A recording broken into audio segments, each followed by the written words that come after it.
จุดนี้สำเร็จเป็นจุดที่มีวิวงามแบบนี้หรอเด้อท่านผู้ชมเด้อ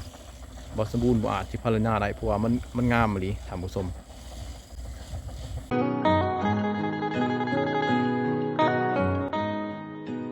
เอากับสบายดีFC ทุกท่าน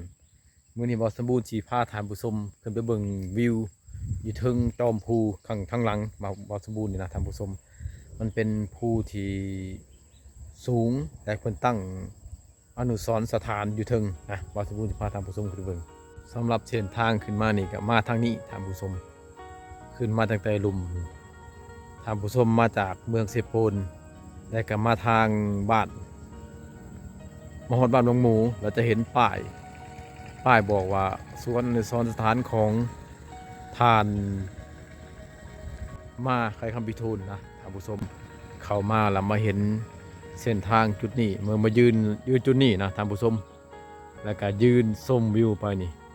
จะเห็นภูผาป่าดงความสวยสดงดงามของธรรมศาสตร์บ้านวังหมูนะแล้วก็เข้ามาอีกประมาณ3 กิโลเมตรจะฮอดจุดนี้แต่ว่าจะบ่ทันถึงจุดที่บอสมบูรณ์จะพาท่านผู้ชมไปบอสมบูรณ์ให้ท่านผู้ชมเบิ่งธรรมศาสตร์เขตนี้ก่อนแล้วบอสมบูรณ์จะพาท่านผู้ชมขึ้นไปเบิ่งมุมสูงสุดกว่านี้อีกเมื่อฮอดจุดมุมสูงสุดบอสมบูรณ์จะแกงมุมกล้อง360องศาให้ท่านผู้ชมเห็นภูผาป่าดงความสวยสดงดงามของธรรมศาสตร์ท่านผู้ชมตอนนี้บอสมบูรณ์ก็มาฮอดหอเลยเด้อท่านผู้ชมฮอดต่อหน้าทางเขานี่นะต่อหน้าหอมันจะมีหนองสระบากใหญ่ที่ท่านที่เพิ่นจกไว้นะท่านผู้ชมฝากหอเบื้องนี้ก็มีหวยตัวนี้ก็บ่ฮู้ว่าหวยหยังแต่ว่าประชาชนเขตบ้านหนองหมูนี่ก็จะเอามาห่อนค่ำอยู่เขตนี้ได้ท่านผู้ชมนี่แม่นเขาเจ้ามาห่อนค่ำห่อนแนะนำหัวที่นี่แหละบ่ฮู้ว่าได้หรือบ่ได้นะทุกๆมื้อก็จะมาห่อน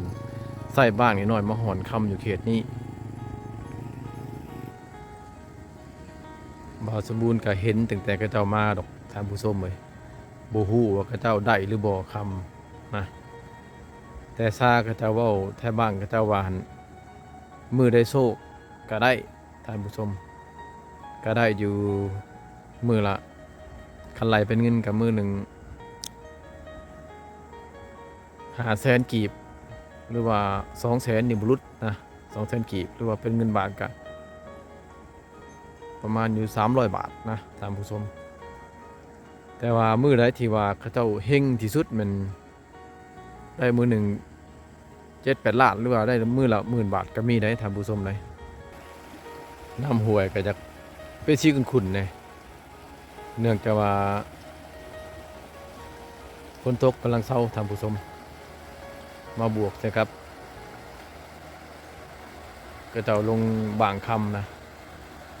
พอโซนเขตบ้านน้องงูมาหอนคำแต่ว่าอันนี้มันเป็นยามค่ำแหละท่านผู้ชมก็จะกลับไปเลยถ้าเป็นตอนกลางเว้นนะก็จะเต็มเขตนี้แหละผู้ได้ผู้บ่ได้คือบอสมบูรณ์วานแล้วแหละ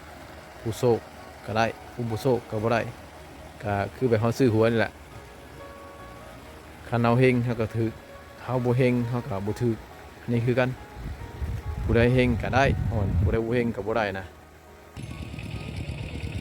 สำหรับสวนก็เพิ่นเนี่ยก็โอ้เพิ่นเฮ็ดเป็น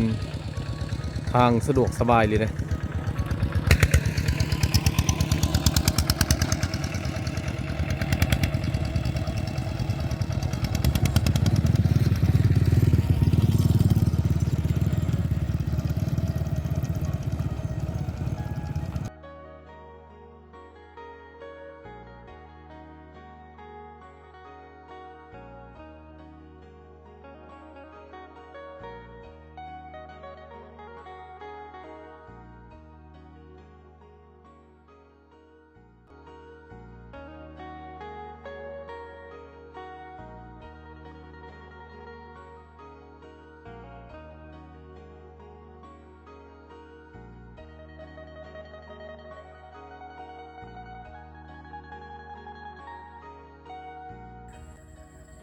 ตอนนี้บ่าวสมบูรณ์ก็ยืนอยู่จุดสูงสุดของสวนอนุสรณ์สถานของทาน ภูศรีประเสริฐนะท่านผู้ชมนะ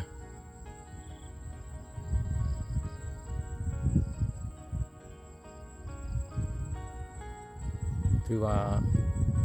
เป็นจุดที่อยู่สูงแต่ก็มีวิวงามที่สุดเลยเป็นก่อสร้างก็คือว่าออกแบบได้สุดยอดเป็นจุดอยู่เทิงภูเห็นวิวงาม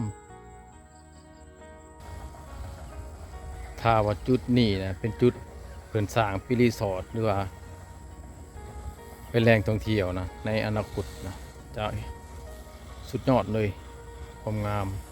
ขึ้นมาจุดนี้จะเห็นวิวงามอากาศเย็นๆในฐานผู้ชมมันมีแต่วิวงามเลยอากาศก็เย็นอีกเราดูห้อนอุณหภูมิเขตนี้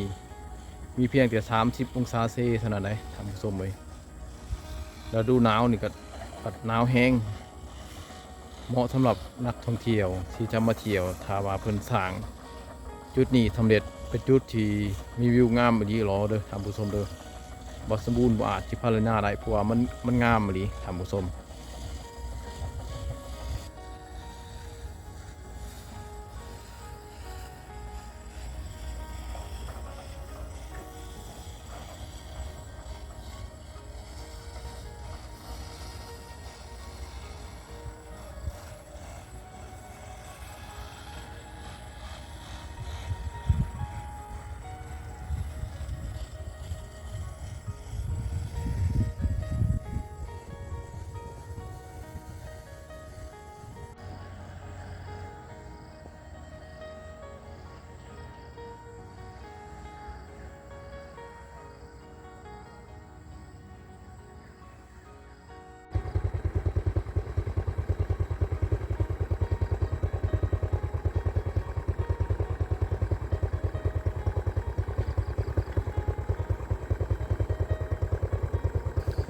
เอาล่ะท่านผู้ชมสำหรับคลิปนี้บ่สมบูรณ์ก็ขอฝากไว้เท่านี้นะท่านผู้ชมเป็นคลิปสั้นๆแล้วก็ถ่ายเอาแต่วิวสวยๆงามๆมาฝากท่านผู้ชมถ้าว่าท่านผู้ชมอยากเบิ่งความงามและสถานที่แปลกๆก็กดติดตามไว้เด้อท่านผู้ชมเขาเบิ่งผู้ชมแล้วกดติดตามเพื่อให้กำลังใจบ่สมบูรณ์ตื่มแล้วก็สำคัญสุดอย่าลืมกดไลค์กดแชร์และคอมเมนต์ใต้คลิปบอกบ่สมบูรณ์ตื่มนะขอขอบใจ